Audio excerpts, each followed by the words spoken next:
city, I did it for the love, I did it for the people, I did it for us. Back on this rap ish, I ain't even broke a sweat, homie, this practice. Pondering my next move, staring at my track list, hope I ain't missing my window. Praying like a Baptist, Seattle's own, tired of this Game of Thrones. They made a list of the best rappers and guess who wasn't on? While the disrespect continues, I'm steady packing these venues. Guess if you ain't at the table, you on the menu. And I'm that spitter, baby, they don't want you to see, but everybody south of Capitol Hill's rocking with me. Boys smoke the trays and ponder getting their life together. I'm comfortable with my role, so I'm like, whatever. Me? I ain't got a job, but I work hard. And you don't work hard, but you got a job. The irony is I'm judged while you feel the applause. I'm slept on, that's why I had to set this alarm. My dudes is armed, I'm armed with this arm charm. Body banging like she got that cream from Barry Bonds. Yeah. I did it for the city, I did it for the love, I did it for the people, I did it for us. That Dre season is here, a real hitter with a mic, I'm everything that they fear. With that hood ain't the same, I was all on their ass, I'm level-headed. So yo, my dudes love when I spaz, and I'm so over Seattle's passive-aggressive attitude. They don't call you back, what they really saying is F you. While I'm from the same place, I move at a different pace.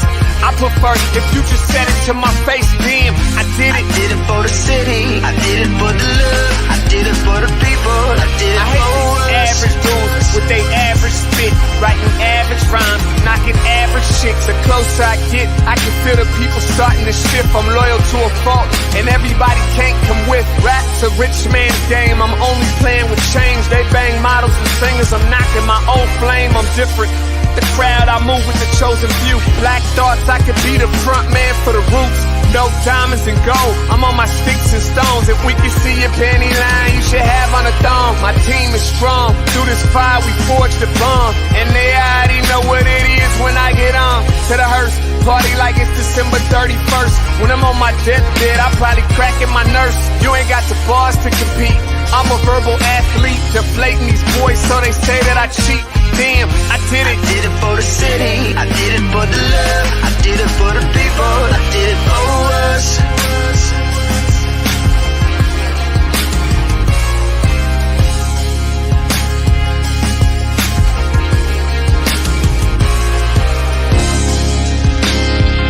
Yeah. I should probably start by apologizing for the long wait, man. You know, I know I be tripping. But I'm not just a rapper, I'm an artist. And, you know, my creative process is a little bit different than most. Nonetheless, I want to welcome everybody out to the Dre's Experience. I got TCF in the building. My whole camp's here with me. I got the band in here laying this cool-ass vibe. And I'm Seattle's own. Let's get into it. Happy Friday, everybody. Welcome to the Morning Update Show. I am your co-host, Trey Holiday, and I am here in the studio with my partner, my guy. What up, Big O? Happy Friday. Trey Holiday. Hey, how you doing? I'm here, man. Yeah. I mean, we made it. We made it through the week. Yeah. It's Friday. We got some headlines that are kind of down in the beginning of the show. And then we're gonna bring in Besa, and we're gonna turn into a feel-good Friday here. There we go. We always need those feel-goods, man, on Friday. Yeah. Sprinkle it with all the love. Sprinkle it up. Want to welcome everybody to the Morning Update Show. Remind you, this is the perfect time right now to tag and share the stream. Go ahead and tag and share the stream with people who you feel could appreciate culturally relevant news and information emanating from right here in Emerald City. Yeah, absolutely. Man, first we got to get to a sad news this morning. Broke about an hour and a half ago as we lost brother DMX. They said that DMX passed away this morning. I believe we have a motion for a graphic. DMX passed away this morning, 50 years old. 50 years old, man. And honestly, a real legend in the hip hop game and for Black culture. I mean, just rest in paradise, Mr. DMX, man. This is a heartbreaking one for so many people out there. I think is that with DMX, it's crazy because like we all know people like X. Yeah. Hella talent. And then a lot of times it's drugs or other things. It's just, man, keeps pulling them down, you know? Yeah, I mean, we have heard this story many, many times, particularly in the creative world, in creative fields. You know, you have so many people who just are brilliant in their craft, brilliant in what they do. And yet there's these other things. And DMX was so honest and candid about it. I mean, he would talk about it in his music and interviews all the time, you know, saying he felt like he had this kind of demon on his back, this devil on his shoulder. I mean, he would talk about it in such a multitude of ways that, you know, we were on that journey with him, right? And I think so many of us were really rooting for his recovery. I mean, he had gone through several different bouts of recovery. And, you know, every time it was like, you know, if you got him in an interview when he had just come out of something, and it was like, you could see the life in his eyes, you know what I'm saying? And then unfortunately, man, you know, it wasn't enough in this one, man, in this case. Yep, wishing our brother DMX Godspeed, man. You know what I'm saying? I mean, real impact is so much music, and even that story. And I remember during the time when they were like really DMX Rough Riders just exploded on the scene. I remember being out there working in New York, doing some radio promotion and all that. So it was, man, it's a trip. Moving on to other disturbing news. Here's the update today from the Derrick Chauvin trial out of Minneapolis. There's a clip right here from CBS this morning. The prosecution in Derrick Chauvin's murder trial is strongly attacking the defense argument that the fired police officer is not what killed George Floyd. Prosecutors called 3 medical experts to lay out exactly what they say led to Floyd's death in Minneapolis. And as Jamie Yukas reports, all of them dismissed the defense theory of a drug overdose. We do have to warn you that this testimony may be hard to listen to. A healthy person subjected to what Mr. Floyd was subjected to would have died. Dr. Martin Tobin, who has written what is considered the Bible of textbooks on lung function, testified that George Floyd died due to the weight on his neck and back, leaving no room for his lungs to expand. Half of his body weight plus half his gear weight is coming down. That's 91.5 pounds is coming down directly on Mr. Floyd's neck. The cause of death is a low level of oxygen that caused the brain damage and caused the heart to stop. In a video so disturbing we are not airing it, Tobin showed in slow motion Floyd taking his last breath. When he last take a breath, the knee remains on the neck for another 3 minutes and 27 seconds. After there's no pulse, the knee remains on the neck for another 2 minutes and 44 seconds. The defense argues that the drugs in Floyd's system, as well as his underlying health conditions, led to his death. But Tobin was clear throughout. If somebody is suffering from a fentanyl overdose, you would see a depression in the respiratory system. Yes.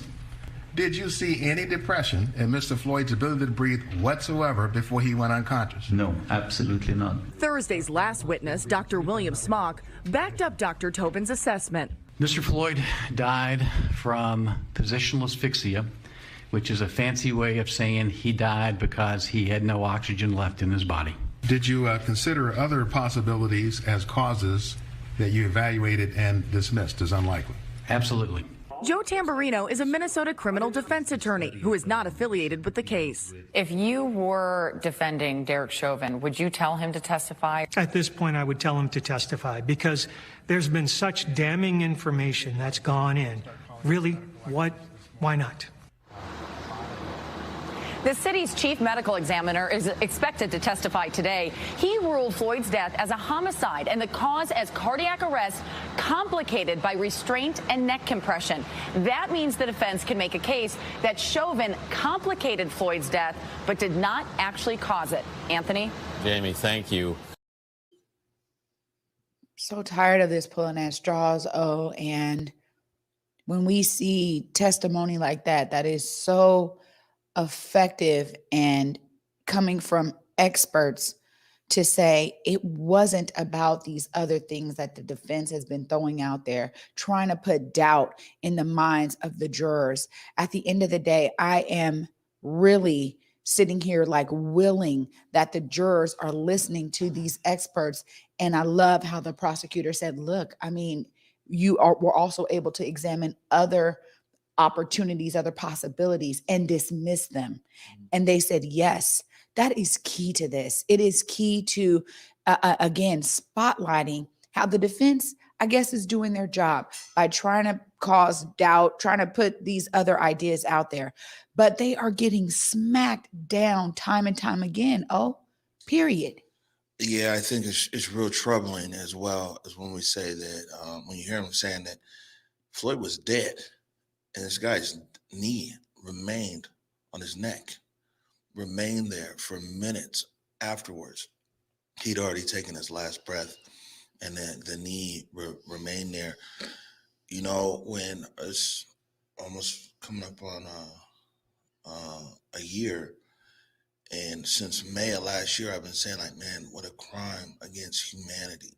It's like, and a lot of people, I think most people get, but some people are like, crime against humanity, what do you mean? Is one person, this and that? It's because the whole world got to see the inhumanity, the disregard for humanity that was showed towards George Floyd, and it's impacted people's humanity around the world. Yeah. You know, it's only going to get worse as the trial goes on. But this trial is, like I said, is moving along. And this morning, more disturbing testimony as they had on the medical examiner. And the medical examiner talked about how George Floyd had scrapes on his face because basically he was doing anything to try to get air. So his face was scraping against the cement. And so 91 pounds, man. 91 pounds, they said, was on his neck. I mean, you cannot, all on his body. Like, you know, he had nothing, no room on his back. He had all this pressure on his back, pressure on his neck. You got to remember, it's his neck, his torso, his like, you know. His lungs couldn't expand. They're saying it right there. Yeah. So, as usual, we'll stay on top of that. We'll have another update from the Derrick Chauvin trial on Monday. Let's keep remembering George Floyd is not on trial here. Derrick Chauvin is. Next headline here, Trey Holiday. Some news came out of the King County Jail, and this is info that we've kind of known anecdotally for a long time, but there's a big report that came out about the King County Jail and the disparities inside of the King County Jail, especially when it comes to Black inmates. This is a clip right here from Q13 News.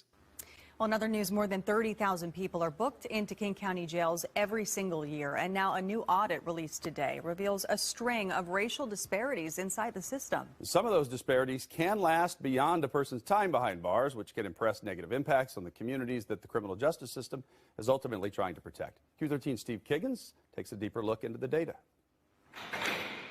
Our biggest customer is the city of Seattle. Ever since the pandemic, the number of people behind bars in King County is hundreds fewer than before.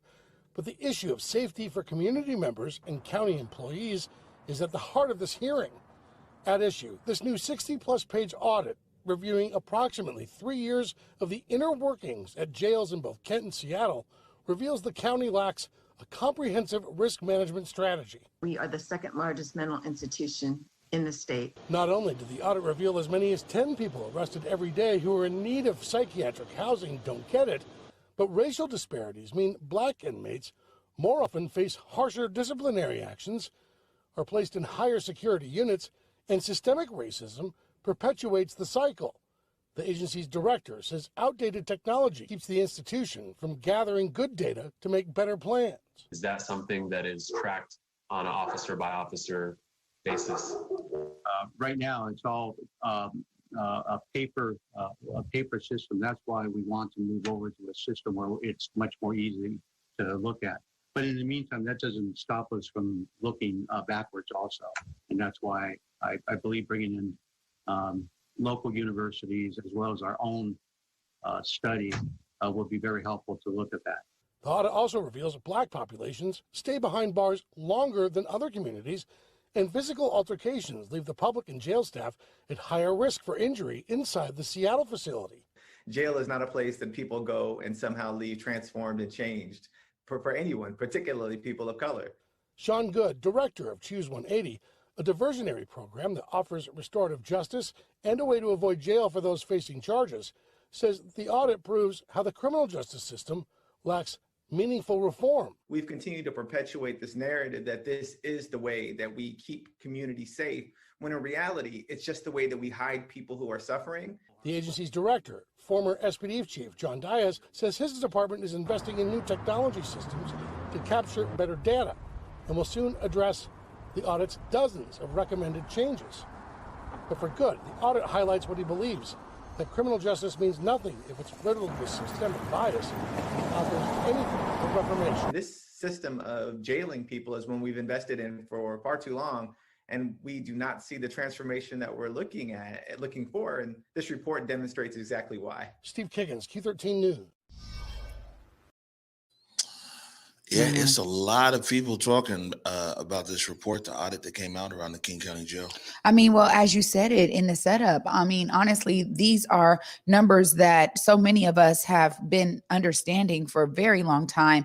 And I'm really glad that they talked to our brother Sean Good, because he is really an expert in this matter. And the fact that, you know, he was iterating there that, you know, look, jails do not inherently reform anyone. We keep talking about this. We keep talking about a need for something else, and that this is really how people get more and more criminalized. They deepen themselves more and more in criminal activity. Oftentimes the recidivism is so high, and we see here when we talk about a lot of those numbers, we talk about, you know, incidents of violence inside of the jails and how it is despairingly affecting more and more Black inmates than anyone else. These are the kind of numbers that we've known about, the fact that they get treated differently while they're on the inside.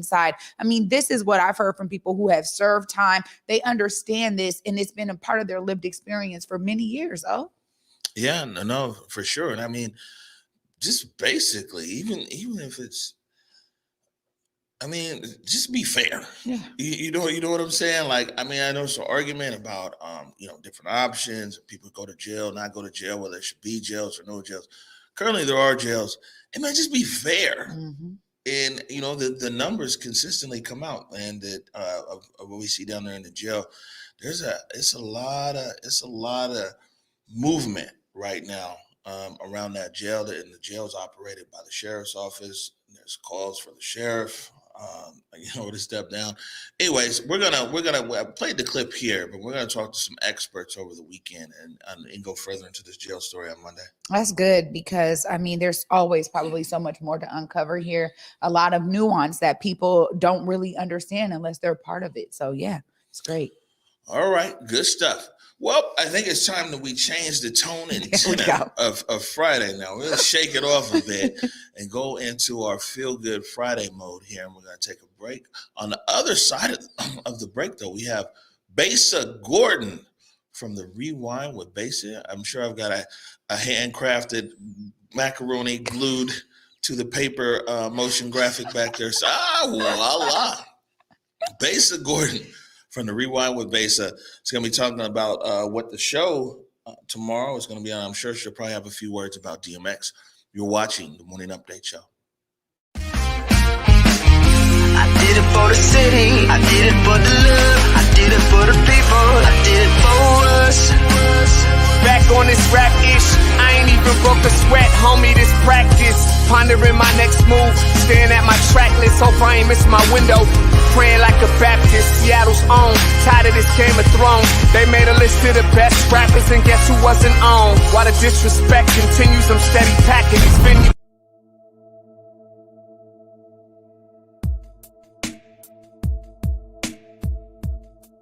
Converge Media produces culturally relevant content for Black and urban audiences. Our coverage is raw, transparent, and objective, praised by community leaders, government officials, and residents. Support Converge Media today via Venmo, Cash App, or PayPal at Converge Media.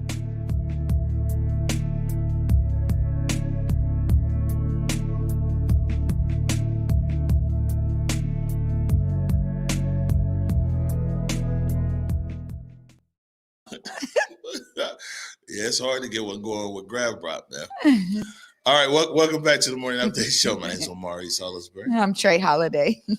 All right, and now I'm nervous. All right. Oh, yeah. D'Alessandro. D'Alessandro. Man, You know what? This is a work in progress here. Okay. That's good. That's good. Please bring in Besa Gordon. You guys are wild. It's that Friday energy, baby. Hey, Besa. I'm saying it's like Besa Gordon is pretty, Yeah. Besa, good morning. How are you? Good. I'm well rested today. All is well. How are you guys? Doing well. You sound good over there. I went to sleep early last night because I did TikToks all throughout the day. So, I was in bed at like 12. I had my coffee, brushed my hair. It's a good day. I think it's what you call between her and JC from the OVT network. They're the most TikToking people, man. Hey. But it's crazy. Like JC, he put out something. He's got like 200,000 views on something now. Man. Black History. Love it. TikToking it out. I'm working on it. I got one video that has 57,000 views. Right on. So I'm gonna get there. one day. All right, so good stuff. So, but before we get into the rewind, of course, we all heard the news this morning before the show that DMX man passed away. A long struggle with DMX. He had a long struggle in his career with such a talented artist, but also struggles with addiction. What are your thoughts, Besa, on DMX? I definitely think it's unfortunate that we ended up losing him, not to old age, not to sickness, but I guess you could say it's a form of sickness, being that addiction is somewhat of an illness if you think of it that way. Like, in a nutshell, last week he had a drug overdose, went into a coma, and they had to take him off of life support today. So it's just really unfortunate, and I think that there's a lot of people that feel bad right about now because they wish they could have done more to help them. But what I always tell people is you can't help someone that doesn't want to be helped, but you can at least try. Yeah. I think it's a lot of us, man. DMX, there's some good memories on these X songs. I wanted to play all of them today, but I'm sure the Def Jam is going to strike our whole show. Exactly. Oh, absolutely. Yeah, that they're serious about that ownership, man. Yeah. All right, so we got the rewind with Besa tomorrow, and I've got a handcrafted overlay here. You see what I'm saying? Voila!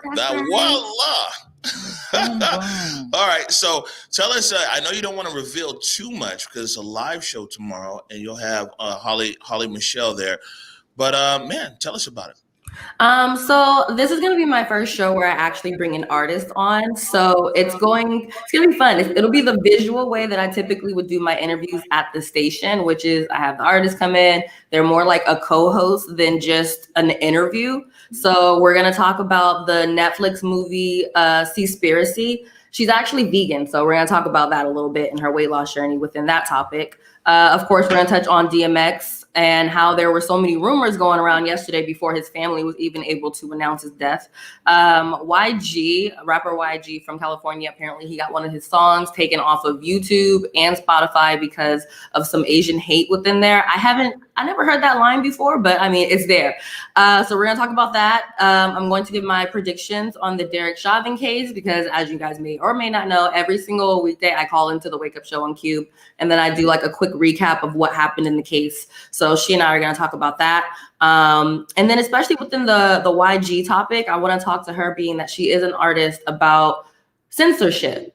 You know what I mean? Like, people say this is my art, I should be able to say whatever I want. But then all of a sudden there's a movement. Then you have to start taking things out of your music. He basically had to redo the song or edit the song in order to upload it back to YouTube. So we're going to talk about that. And then, of course, she just recently dropped a project. So we'll talk about her project. All right. Well, it looks like our director won't let us let you go until she kicks me off the camera. I know that's right. I'm tired of this. You know what it is, Besa. I am so glad that Holly Michelle will be on and that you guys are going to be talking about some things. I'm going to have to tune in because I've been moving into veganism myself, my girl. And let me tell you, there are some amazing recipes. So I'm going to have to chime in and hear what she's talking about on the vegan tip, as well as her career. I got one question for you. This is going to be, like you said, it's new, but how are you feeling bringing an artist in live to the studio to be with you? It's interesting because I'm used to bringing artists into studios, but without cameras everywhere. So it's like, typically whenever I have an interview with an artist, it's like, okay, it's me, it's them, maybe their managers, and then we're just in the studio. There's no cameras. You're able to edit. You're able to like pull things out. Like this is a full on, hey, what's up? You're pulling up to the Wendy show and you're hosting it with me type thing. So it's a show that I'm trying to not overcomplicate, but still make sure that it's able to tie in with her. So I'm excited to do something new and see how it comes out. I think it'll be amazing. Right on. Well, congratulations. Right. Yeah, I'm directing. He's welcome back. Well, yeah, well, thank you. I'm directing tomorrow, so I gotta make sure and bring my bucket of ice. There you go. Well, I'll be ready. I remember that topic y'all had. I was. You can't even say it. I cannot. I was at my dad's house down in North Carolina. I was watching it. My dad was like, son, you need some ice. All right. Good stuff, Besa. So we'll check you tomorrow at 2:00. Everywhere where you're watching the Morning Update show, you can catch the Rewind with Besa. I know that's right. Bye, guys. All right. Catch you later. Bye, Besa. Love the energy, man. And I'm thankful we were able to turn it back up on Feel Good Friday. Yeah. Besa's always going to bring that good, feel good energy. Besa always brings good energy, man. You know what I'm saying? It's always a boost. So we're doing something special here today. You know, we talked about the four films that Converge Media produced alongside Vanish in Seattle. Mm-hmm. All four were shot by Jake Gravbrot. Eric Calligraphy came in on a few of them as well. And today we're going to actually air the one that we shot about the Massive Monkees.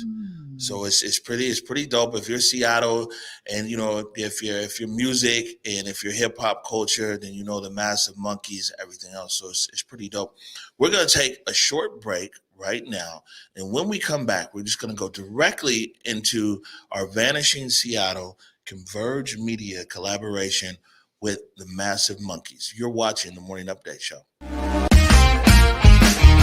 I did it for the city, did it for the love, I did it for the people, I did it for us.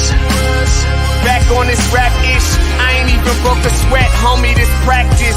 Pondering my next move, staring at my track list, hope I ain't miss my window. Praying like a Baptist, Seattle's own, tired of this Game of Thrones. They made a list of the best rappers and guess who wasn't on? While the disrespect continues, I'm steady packing these venues.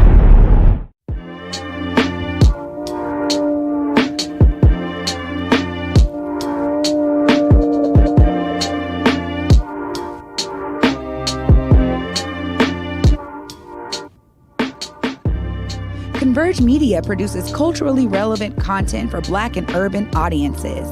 Our coverage is raw, transparent, and objective, praised by community leaders, government officials, and residents.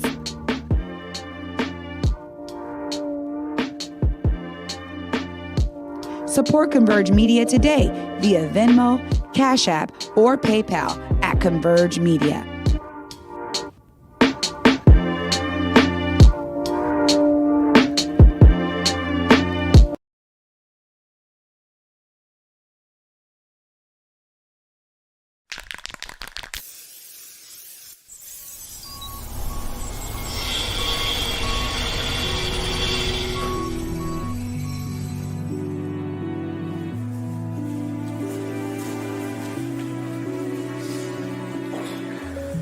My name is Bryson Angeles. I go by B-Boy Just B, and I'm from the Massive Monkees crew.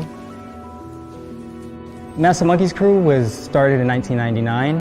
Really at the core of everything that we are, we're just a group of friends. All into hip hop, all into art, all into dance, got together, stuck with it, and we're able to do a lot of good things through breaking and hip hop and friendship.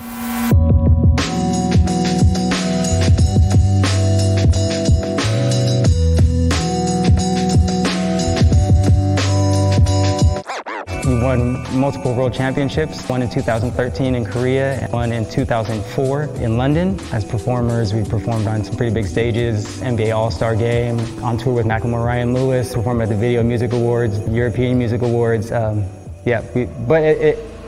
guess you could break up our accolades into a couple of things. We've done a lot of great things in community. Number one, educating and teaching people about the culture and what we do. Maybe the most important thing we do.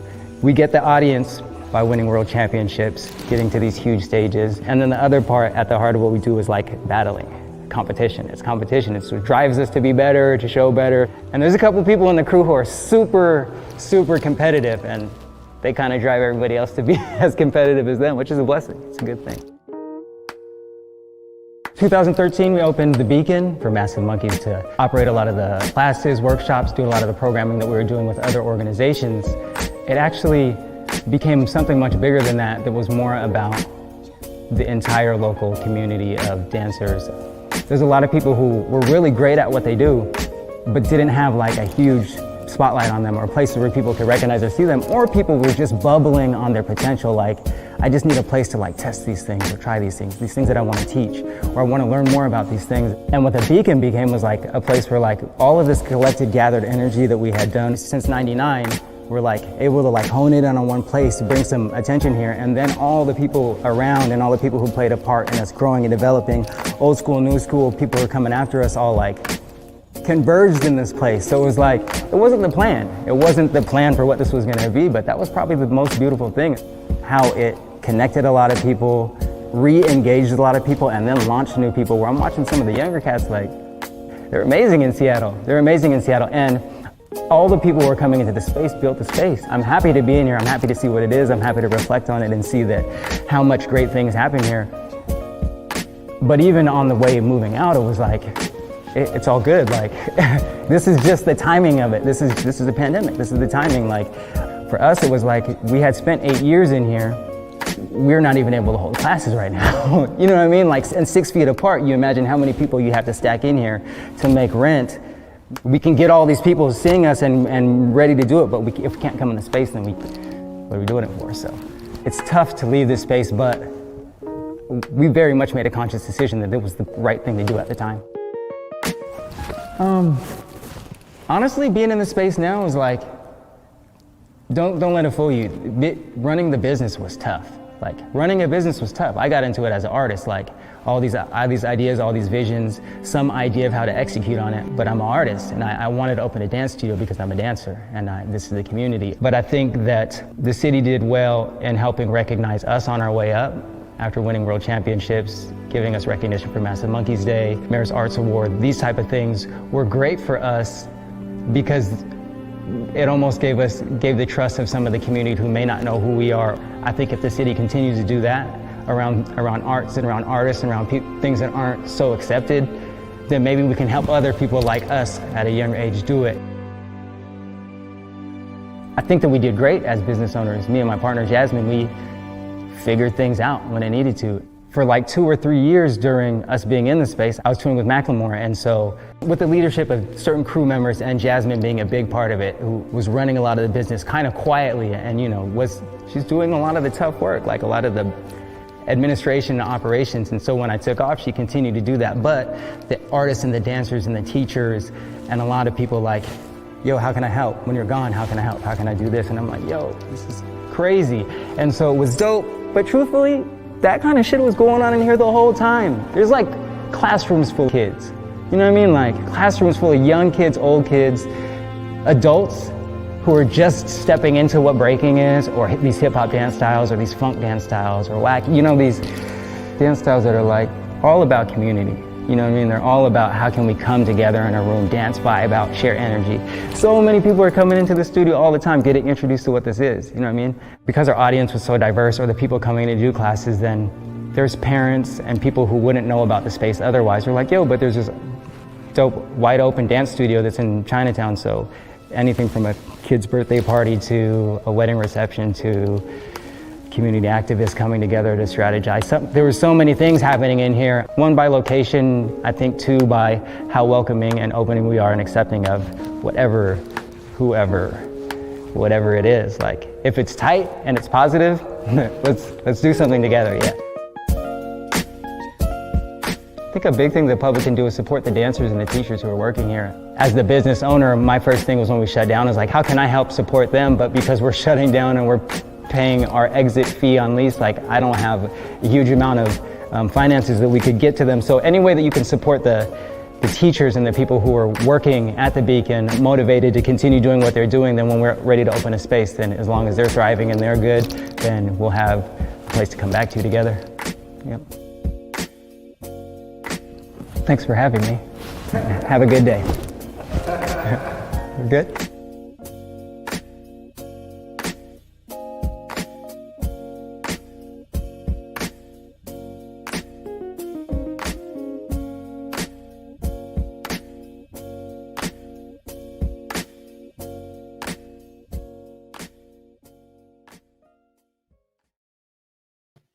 Wow, I really, really love seeing, again, such a staple of the community. You know, honestly, one of the things that he said there that really struck me was there was so many amazing organic things happening in that space. And it really represents what cultural and community space is. And I think he's absolutely dead on spot right that if the city prioritizes culture and arts and artistry, that we know it will come back again, thriving as it always has. It's been such a staple of our culture here in Seattle, man. And, you know, to see that story of the Massive Monkees, I mean, they have been huge advocates in their community and just giving classes, teaching folks. And as he said, man, really a staple. So I love that story. And shout out to everybody who worked on that to bring it together. It was shot so well, edited so nicely.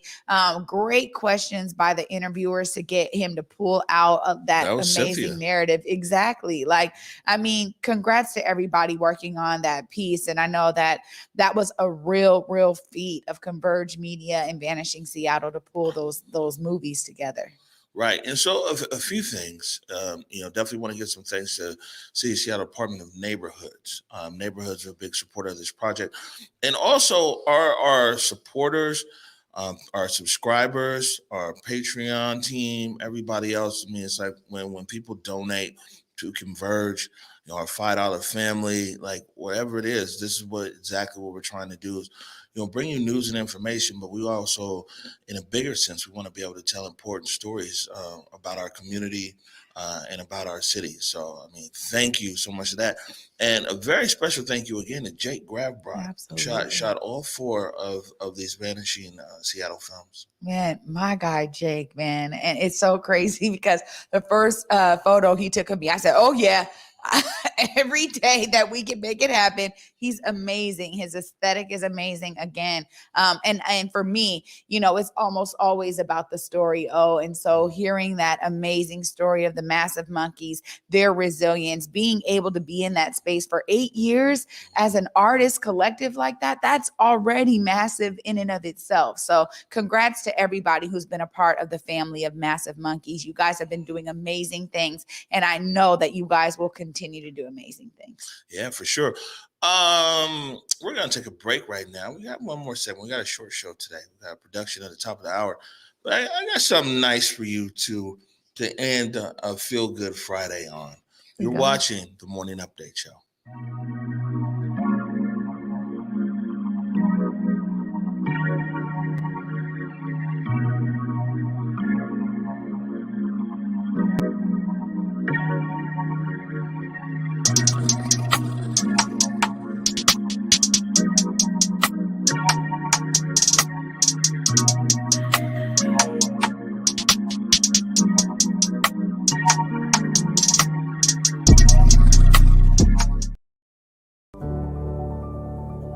Public Health, Seattle, King County, Zero Youth Detention, along with our partners from across the South King County region, are committed to reducing violence and creating the conditions needed for our neighborhoods to be safe and free of crime.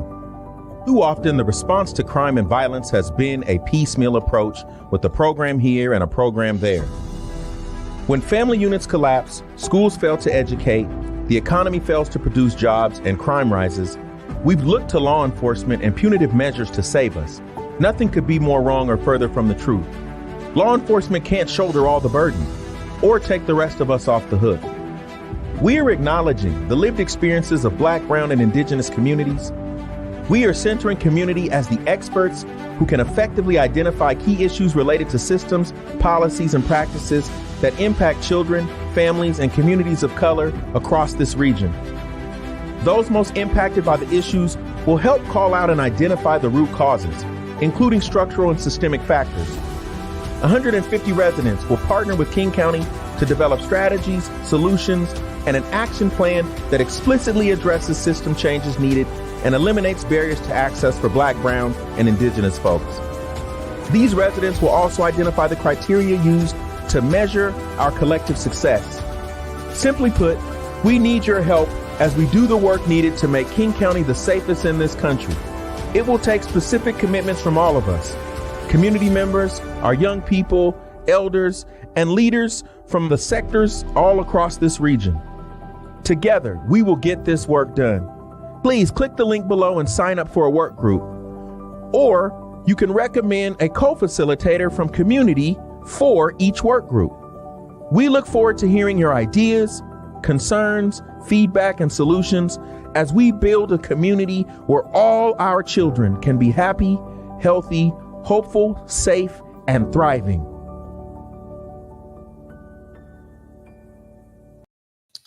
All right, welcome back to the Morning Update Show. I want to remind people, man, stay engaged in community, especially right here in King County. ZeroYouthDetention.com / work groups. Give your input, your feedback, how we can improve public safety around the county. Yeah, absolutely. Again, I love that we have that PSA in there. We're always talking about it. I know I'm always saying it. See yourself as a part of the solution. Become a part of the solution. That's one way to do it, man.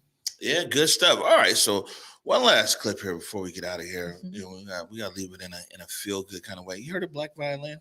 Oh, here we go. Teach me something, Dad. Oh, okay. Yes, these two brothers who play the violin. I saw them here a few years ago at Moore Hall, and as youth, my Omari and Omi, in case he's watching, and Acacia, they used to play violin and cello and all kinds of stuff, right? And so there wasn't a lot of representation around those instruments, and so Black Violin hit the scene. It was like, whoa. Here's a clip right here from CBS this morning, and they're talking about Black Violin. As many schools continue remote learning and arts budgets face big cuts, as you know, 2 Grammy-nominated musicians, they are stepping up to the plate to help. Black Violin is a group. They're teaching kids all around the country to quote one of their hit songs. They're proving the impossible is possible. That is true.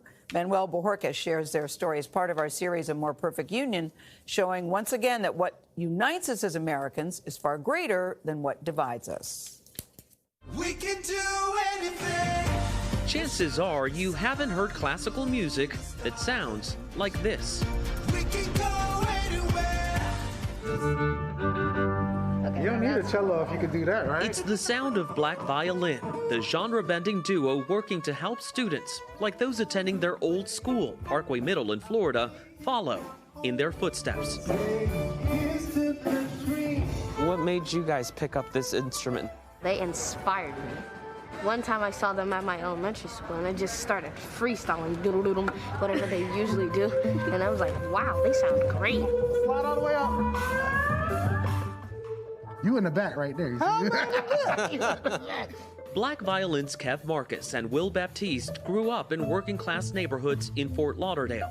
At first, neither had any interest in playing a string instrument. I wanted to play the saxophone, they put me in the wrong class. True story. And I was stuck in the class for 2 weeks, and I just, after like the first week, I really started falling in love with this instrument. I remember Will always, after class, he would always just kind of hop around and stuff. And then every now and then he'll hop around and play like these chords, these D'Angelo chords on the piano. And then he'll sing Brian McKnight. That was his thing. Oh, and then eventually, I kind of started playing, and then all of the other people in the orchestra room started kind of trying to collaborate. And that's, I think, when it started kind of the beginning. Those early orchestra jams, blending hip-hop and classical music, became the hallmark of Black Violin's sound, launching a career that's seen them perform for the Obama family. And with the National Symphony Orchestra, with Marcus and Baptiste shattering stereotypes along the way. I mean, we're big black guys, We're like, we should be playing basketball or football. Like, no one ever expects us to play violin. And so when you do something that you're not supposed to do, you can change the way people see you. Yeah, music saves us in a lot of ways. And now I think we pay that forward. Nice. To pay it forward, the duo conducts workshops for students from low-income backgrounds. See, there we go. Their foundation also provides grants and financial assistance to aspiring artists. Without the foundation, I wouldn't have been able to pay for Juilliard Pre-College.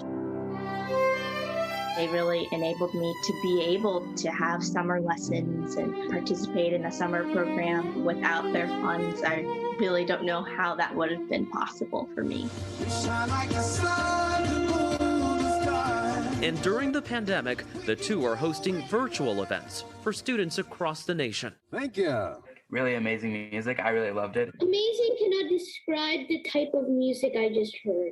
We're showing representation, we're showing creativity, and then they react that way. It's almost just sort of a reminder of how important what we do is. Like I couldn't go this way. Do you see yourselves reflected in these kids? Absolutely.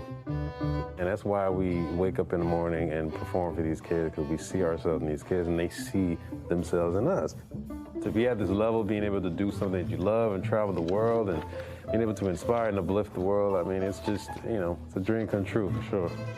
For CBS This Morning, Manuel Bajorquez. Gosh, Wow. thank you, Will and Kev. I love Kev. I think it was Will who said he was put in the wrong class. Sometimes you get in the wrong class and good things happen. Yeah. There's so much joy in what they do, and you can see how it spreads so easily. You can also see those kids as little sponges just soaking it all up. Absolutely. I know. Nice Going nice places job. as a result of that exposure, too. Kev said it best, when you do something you're not supposed to do, people see you differently, That's and it exactly can change right. things. You're so right about that. It's true. It's Nicely done. Nicely done. Yeah, nicely done indeed. And one of the things that I love so much about this entire story is not only have they done amazing things with regard to artistry, but they said, we know it's important to be real examples for the young people, the next generation of artists, the next generation, so they can see themselves in this very same light. And I love that so much. Oh, when we talk about young people being able to see someone that looks like them doing amazing things, it gives them a whole other pathway. I think so much we talk about, like they said, sports and, hey, your stature, it means you have to do this. But I love that so much of what they're doing is giving back to these young people. What a great Feel Good Friday story, my friend. Yeah, no, for sure. And when things, I guess, get back to normal, or this new normal, if you get an opportunity to catch them live, it's an amazing show that they do. I mean, it's really, really dope. So a few things before we get out of here. County Executive Constantine office reached back out, and so Monday, and they triple checked. It was like, yeah, he'll be here. So Monday we have Martin Luther King County Executive Dow Constantine to be talking about this COVID package and some of the other things that the county is doing. We're also going to be talking about what the county is doing around the issues of youth gun violence and gun violence disruption. So that's going to be Monday. And then don't forget, 2:00 tomorrow, we have the Rewind with Besa. Voila. See, this stuff's moving today. Looks good. Yeah, it is. And then a Sunday, and I don't have a graphic for everybody but my show. Sunday, 7:00 is the first episode of The District. We have the full interview with City of Seattle Deputy Mayor Tiffany Washington. Any last words before we get out of here, Trey? Hey, man, continue to see yourself as a part of the solution, guys. We give you opportunities. We show you a couple of ways to do so. Get out there and research some awesome ways where you can bring your brilliance to bear in terms of amazing solutions. All right, good stuff. As usual, before we go, I want to remind you, go forward in your purpose, go forward in your humanity. And until Monday at 11 a.m., peace. Lift every voice and sing till earth in heaven ring with the harmonies of liberty. Let our rejoicing rise as the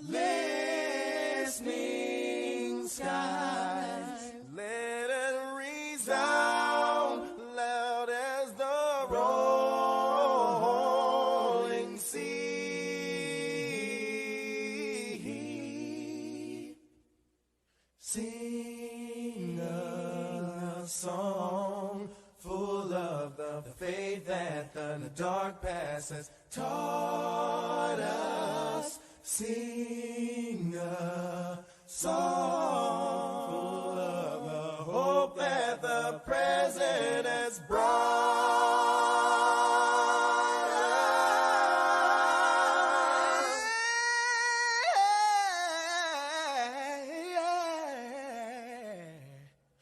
Facing the rising sun.